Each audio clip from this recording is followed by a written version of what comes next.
નમસ્કાર વાલા ભાઈઓ તથા બહેનો, જય શ્રી કૃષ્ણ. સ્વાગત છે તમારું આપણી આ યુટ્યુબ ચેનલમાં. તો મિત્રો, 1986થી 2020 વચ્ચે નિવૃત્ત થયેલા પેન્શનરો માટે 7 નવા આદેશ જાહેર કરવામાં આવ્યા છે અને મિત્રો આ રિટાયર કર્મચારીઓને નહીં મળે તેનો લાભ મિત્રો. તો મિત્રો કયા નિવૃત્ત કર્મચારી એટલે કે પેન્શનરોને લાભ મળશે અને કયા નિવૃત્ત પેન્શનરોને નહીં મળે લાભ તેની તમામ વાત આજે આપણે આ વિડીયો માધ્યમથી કરવાના છીએ મિત્રો. તો મિત્રો આપણો આ વિડીયો અંત સુધી જોવા નમ્ર વિનંતી, કેમ કે તમારા માટે ખૂબ જ ઉપયોગી થવાનો છે મિત્રો. તો મિત્રો વિડીયો શરૂ કરતાં પહેલાં જો દોસ્તો તમે આપણી ચેનલમાં નવા હોય તો આપણી ચેનલને સબસ્ક્રાઈબ કરવા નમ્ર વિનંતી, કેમ કે આવી કોઈ પણ અવનવી માહિતી આવે તો તેની નોટિફિકેશન સૌથી પહેલાં તમને મળી જાય. અને મિત્રો વિડીયો ગમે તો એક લાઈક જરૂરથી કરી દેજો મિત્રો. તો મિત્રો પેન્શન તાજા સમાચાર. ભારતમાં પેન્શન સિસ્ટમનો ઇતિહાસ ઘણો જૂનો છે. સમયાંતરે તેમાં ઘણા મોટા ફેરફારો થાય છે જે પેન્શનરોના જીવન પર ઊંડી અસર કરે છે.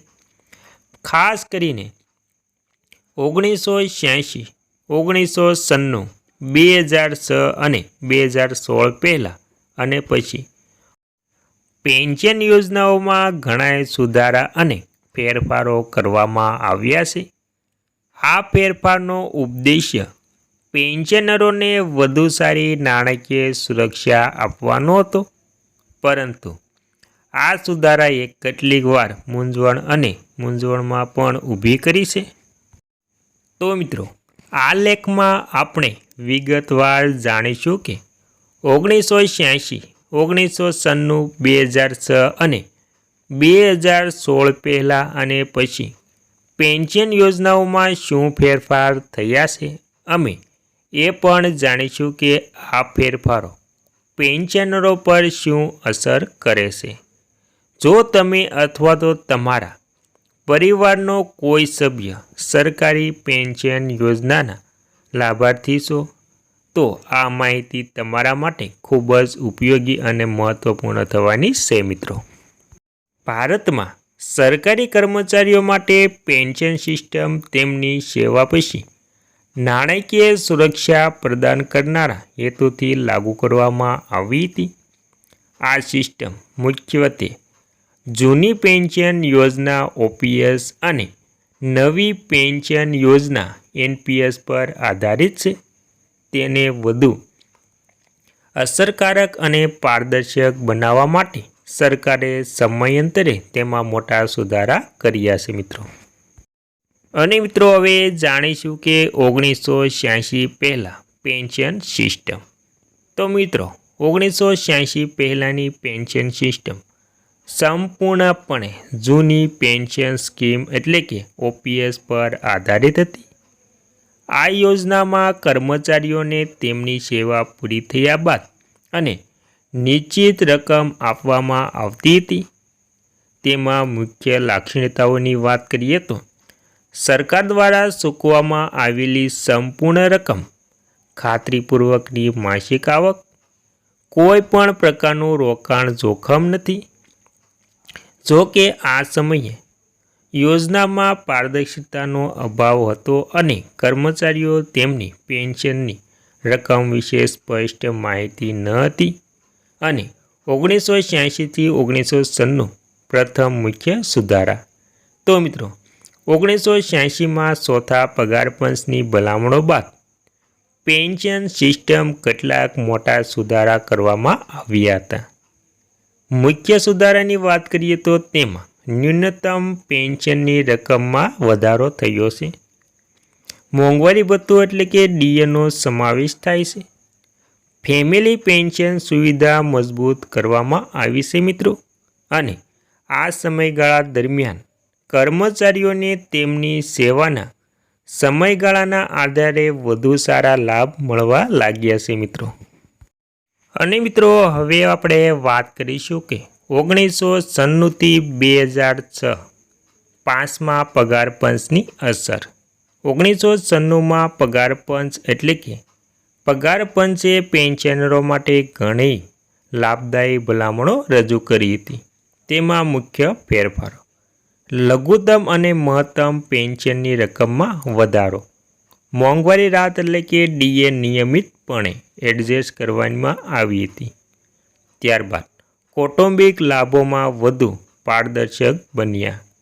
આ સમયગાળા દરમિયાન સરકારે ખાતરી કરી કે તમામ સરકારી કર્મચારીઓને તેમની સેવાના સમયગાળા અનુસાર યોગ્ય નાણાકીય સહાય મળે.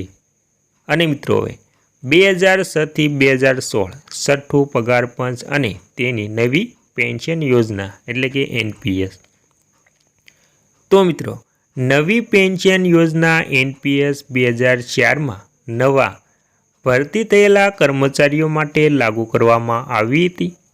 જો કે છઠ્ઠા પગાર પંચની ભલામણો બાદ તેની અસર વધુ જોવા મળી હતી. મિત્રો, જૂની પેન્શન યોજના ઓપીએસ. છઠ્ઠા પગાર પંચે ઓપીએસ લાભાર્થીઓની લઘુત્તમ પેન્શનની રકમ બમણી કરી. મોંઘવારી રાહત એટલે કે ડીઆર દર અડધો વર્ષ સમાયોજિત કરવામાં આવી હતી. એટલે કે મોંઘવારી રાહતના દર અડધા વર્ષે સમાયોજિત કરવામાં આવ્યા હતા. મિત્રો, અને મિત્રો, હવે અંતમાં જાણીશું કે નવી યોજના એનપીએસ કર્મચારીઓ અને સરકાર બંનેનું યોગદાન ફરજિયાત કરવામાં આવ્યું હતું. આ યોજના બજાર આધારિત હતી, જેના કારણે વળતર અનિશ્ચિત હતું. આ ફેરફારથી નવા અને જૂના કર્મચારીઓ વચ્ચે અસમાનતા ઊભી થઈ. ત્યારબાદ 2016 અને તે પછી સાતમું પગાર પંચ. 2016માં સાતમા પગાર પંચે ફરીથી મોટા ફેરફાર કર્યા.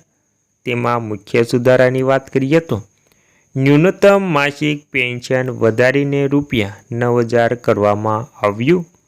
ત્યારબાદ દર 6 મહિને મોંઘવારી રાહત એટલે કે ડીઆરને સમાયોજિત કરવાની જોગવાઈ ચાલુ રહી. ત્યારબાદ ઓપીએસ લાભાર્થીઓએ વધુ સ્થિરતાનો આનંદ માણ્યો, જ્યારે એનપીએસ લાભાર્થીઓ બજારના જોખમના સંપર્કમાં રહ્યા. અને મિત્રો, ત્યારબાદ આ ફેરફારોની અસર.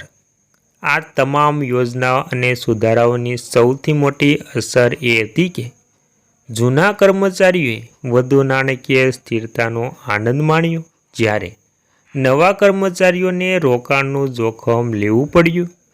ઓપીએસ અને એનપીએસ લાભાર્થીઓ વચ્ચે અસમાનતા ઊભી થઈ. અને મિત્રો, ભારતની સરકારી પેન્શન સિસ્ટમ તેને વધુ અસરકારક બનાવવા માટે સમય પર બદલાતી રહી છે. જો કે આ ફેરફારોએ નવા અને જૂના કર્મચારીઓ વચ્ચે ભારે અંતર ઊભું કર્યું છે. જો તમે સરકારી કર્મચારી હોય અથવા તો તમારા પરિવારમાં સરકારી કર્મચારી હોય તો એ સમજવું જરૂરી છે કે તમારી સેવાનો સમયગાળો કયા સમયગાળા હેઠળ આવે છે, જેથી તમે તમારા અધિકારો અને લાભોને વધુ સારી રીતે સમજી શકો. મિત્રો, તો મિત્રો, આ તે આપણે પેન્શનરોને લગતી ખૂબ જ અગત્યની માહિતી. Thank you friend.